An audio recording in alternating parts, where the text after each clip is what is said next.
having kind of beautiful and luxury things in the city is important, and not just downtown in Brush Park or Midtown, but the neighborhoods. Yeah.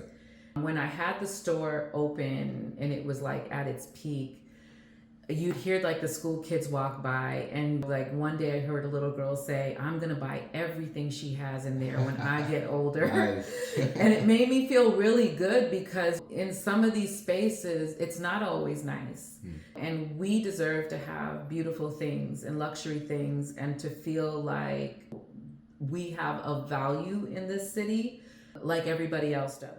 Hi everyone, my name is Lisa Milton, and I'm the owner and lead designer at ReDesign Restoration. It's a staging company based in Detroit, Michigan. Today I'm just going to show some of the units that I've staged and give you a little inside look at what staging is all about. Come on in.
Staging a home is preparing it for sale or rent, so the buyer can get an idea of the way the home can be used and to highlight its best features.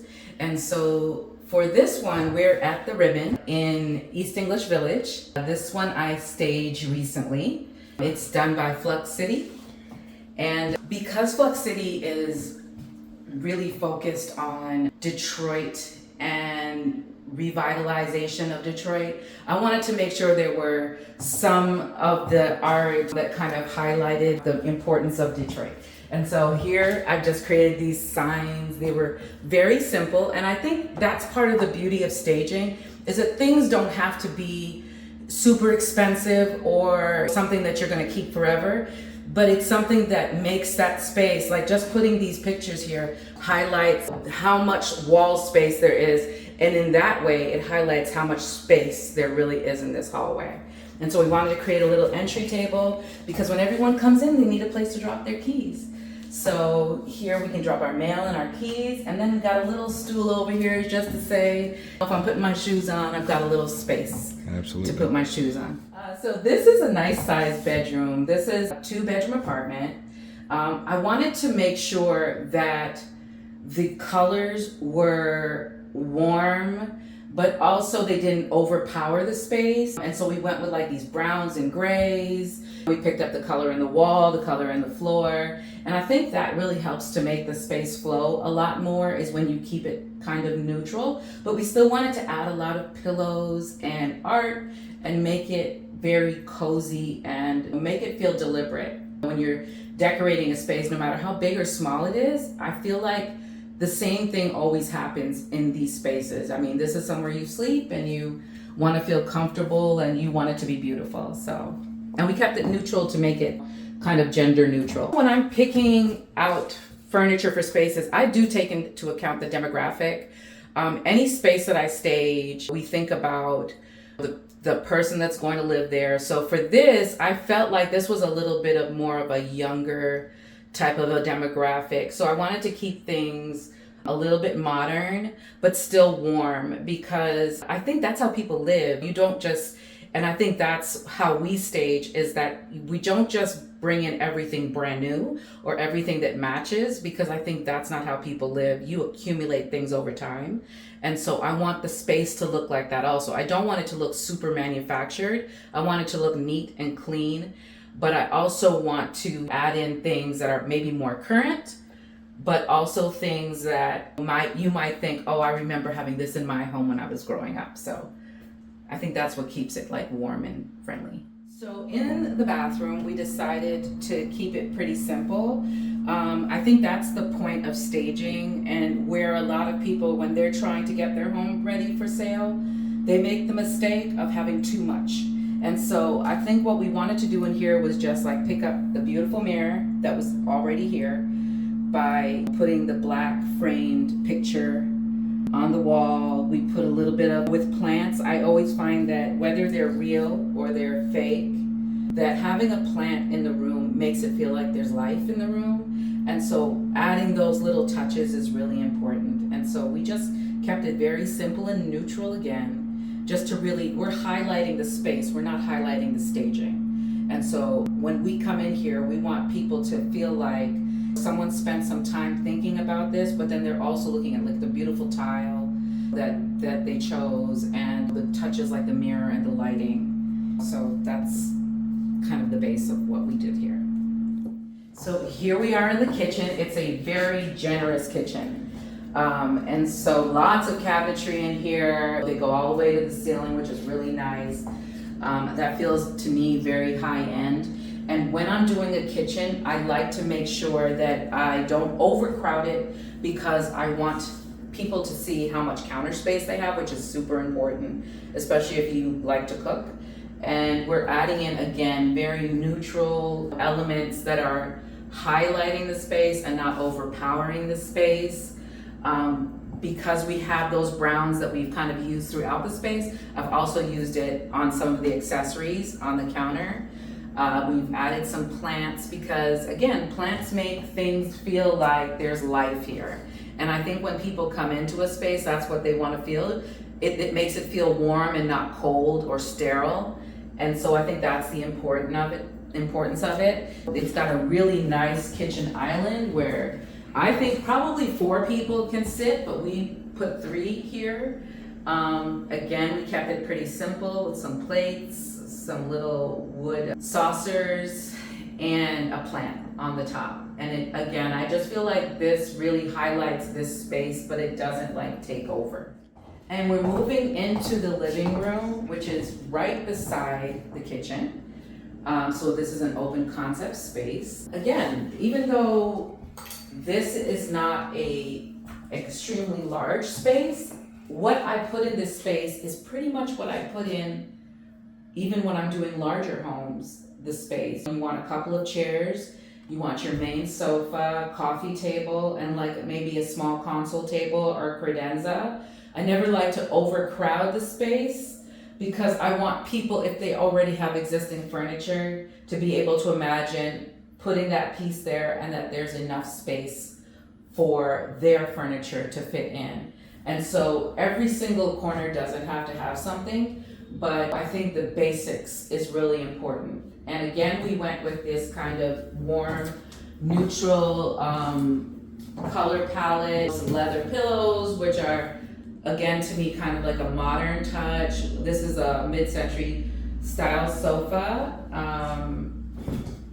I would say this is probably like more of an eclectic style. I have these really cute mid-century chairs that I brought in, and I feel like mid-century kind of covers that like youthful but also vintage feel. Absolutely. And so that's why I used it in this space, because I did want it to feel modern, but then at the same time not like I went to Art Van or somewhere like that and purchased everything at one time. I wanted it to feel gathered.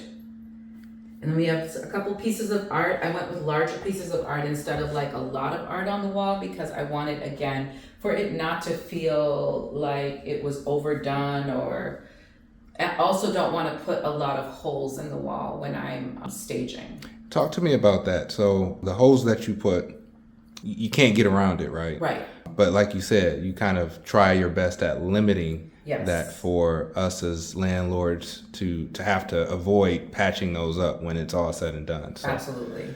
yeah, I appreciate A that. lot of times when we remove our staging, we will put in a little bit of joint compound or something, depending on who we're working with and if they prefer to do it themselves.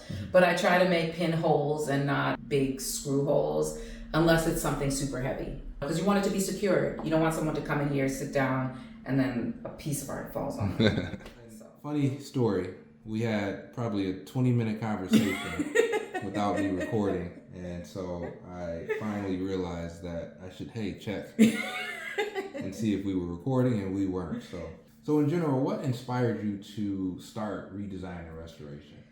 So I started ReDesign Restoration because we had job loss in our family, and I was a stay-at-home mom at the time, and so I know I needed to find a way to contribute income to our family. Absolutely. And I'd seen Halle Berry on TV giving an interview about the reason that she did the Dorothy Dandridge story, that she helped produce it and fund it. And so she said she wanted to create an opportunity for herself. And when I saw it, it really struck me because I thought, this is Halle Berry. Right. How does Halle Berry not have opportunities? But I think it is one of those things where for Black people, you don't always get these opportunities. Like becoming a designer, an interior designer. I had not gone to school. I did not have any no formal training at all.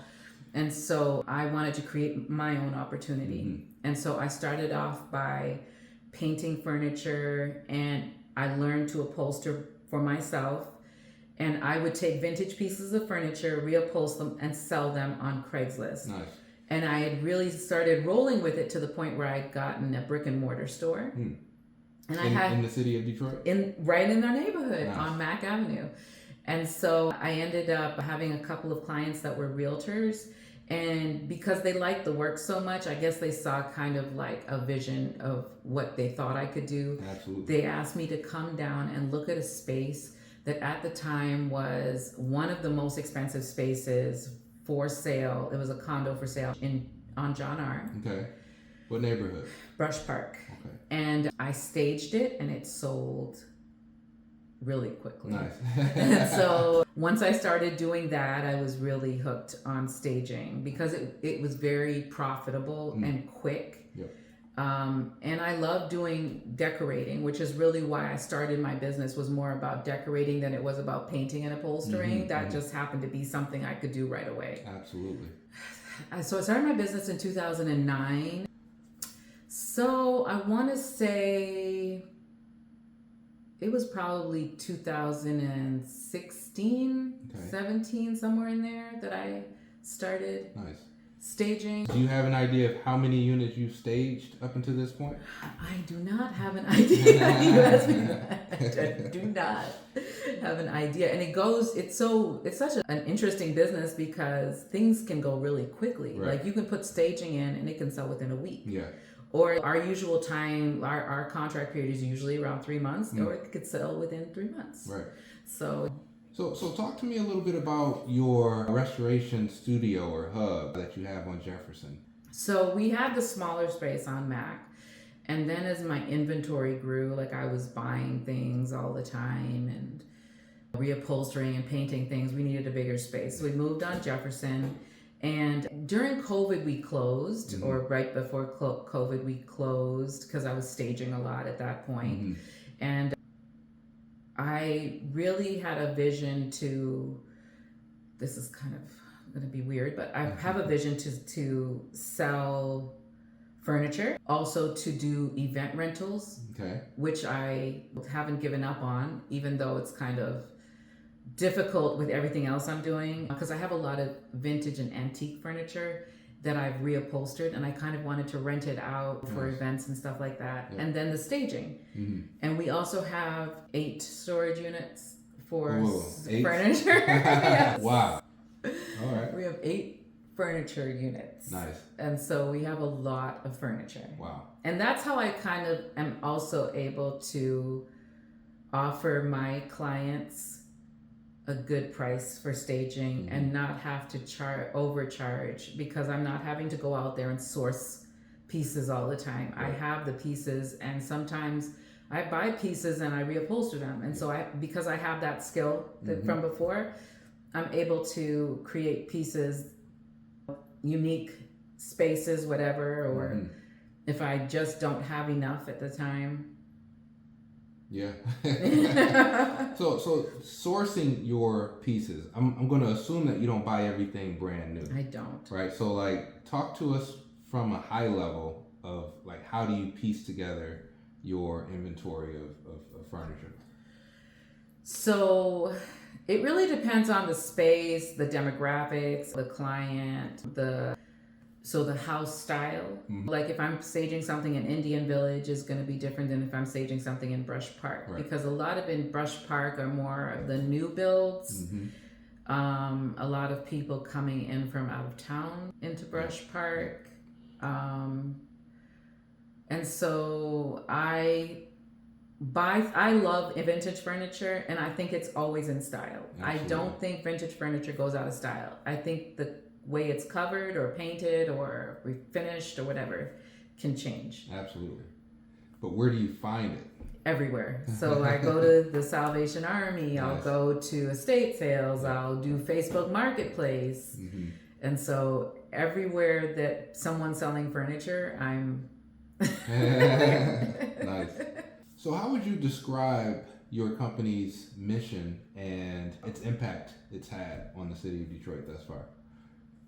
So I would say, especially when we had the store open, I feel like that's probably a regret that I have that the store isn't open now. I feel like having kind of beautiful and luxury things in the city is important, and not just downtown in Brush Park or Midtown, but the neighborhoods. Yeah.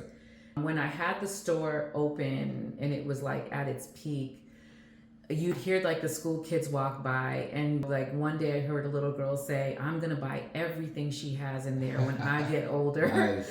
And it made me feel really good, because in some of these spaces it's not always nice, and we deserve to have beautiful things and luxury things, and to feel like we have a value in this city like everybody else does. And so everything nice shouldn't be downtown and in Brush Park. It should be here too, in Absolutely. every neighborhood. You talked about possibly doing your own furniture at one point. And so have you gotten to a point where you are actually incorporating some of your pieces in any of the staging that you do?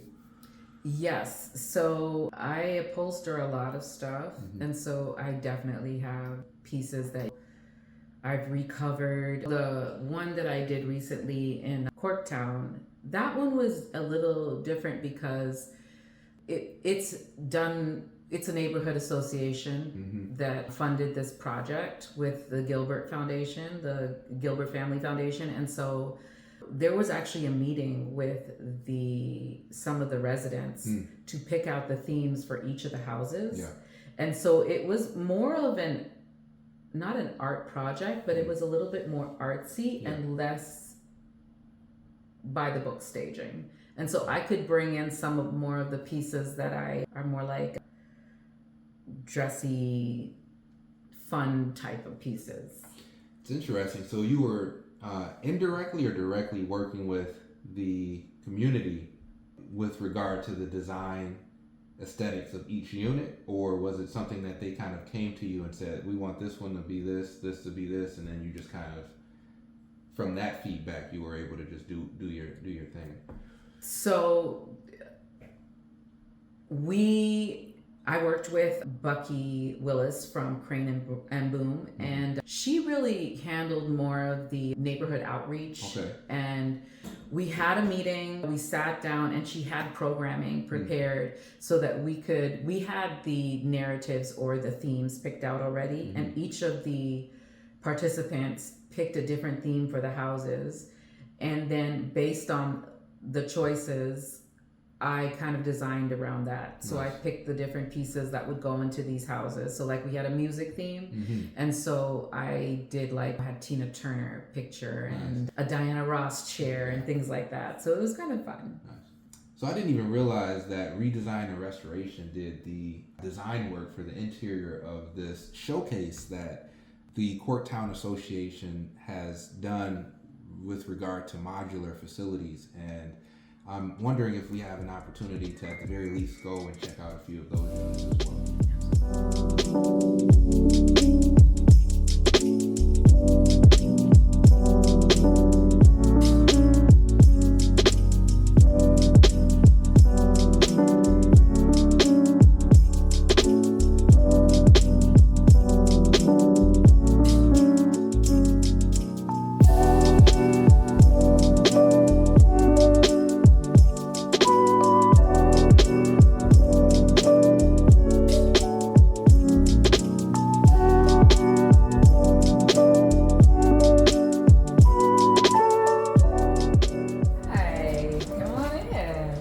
Welcome to the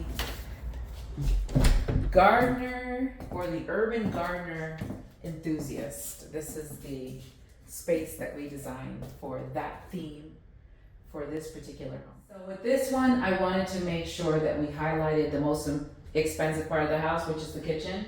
And so because they had these navy and white cabinets with gold handles, I wanted to make sure we were bringing that into the space as we were decorating.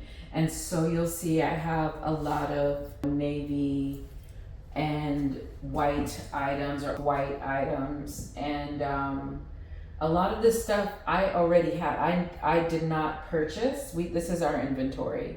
And so we have the bench that I thought was really nice to put near the window, so if you come in from the back, you have a place to sit down. If you're in the kitchen, you don't feel like sitting at one of the higher chairs or putting on your shoes in the back.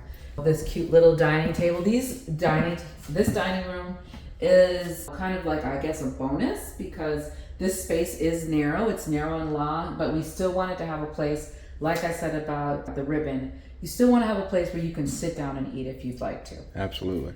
So this is one of the chairs that I've upholstered. This is a Billie Holiday chair. I thought it would be really cute to bring it in here to the urban gardener themed home. She's got the flower in her hair and then it's got the blue. We have this space over here where I put a storage solution, which is a dresser, a very pretty navy antique dresser.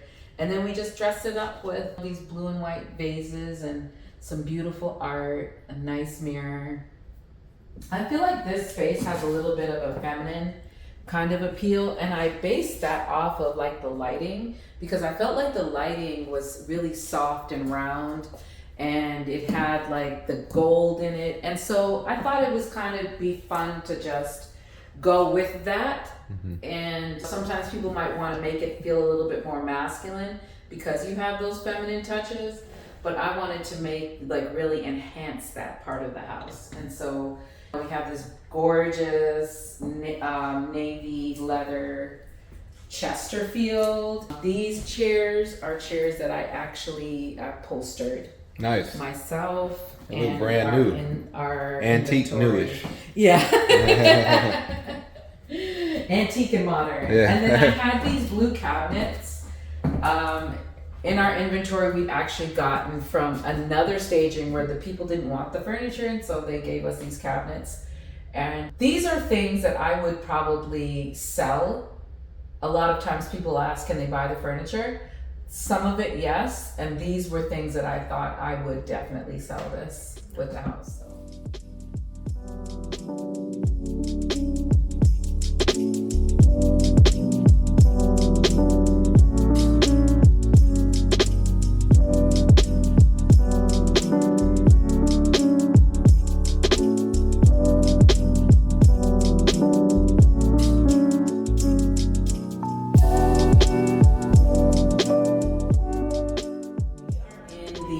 Enthusiast house.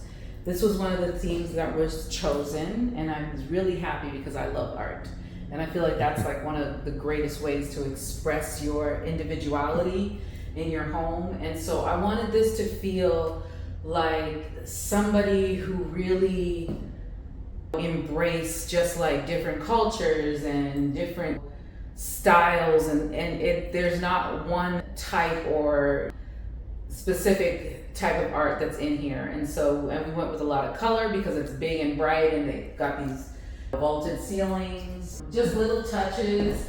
We put art on the kitchen countertops too, because I thought, well, if someone was into art, they might do that. Absolutely. And so we kind of were a little whimsical with it and decided to do some little touches like this also. So just like this is one of my favorite couches. This is one I will never sell, probably. And it's one of my first really big purchases that I made, and so it's kind of got that mid-century flair, but then also the orange color is so strong. And I thought an art enthusiast would probably be very flamboyant and have something like this in their house.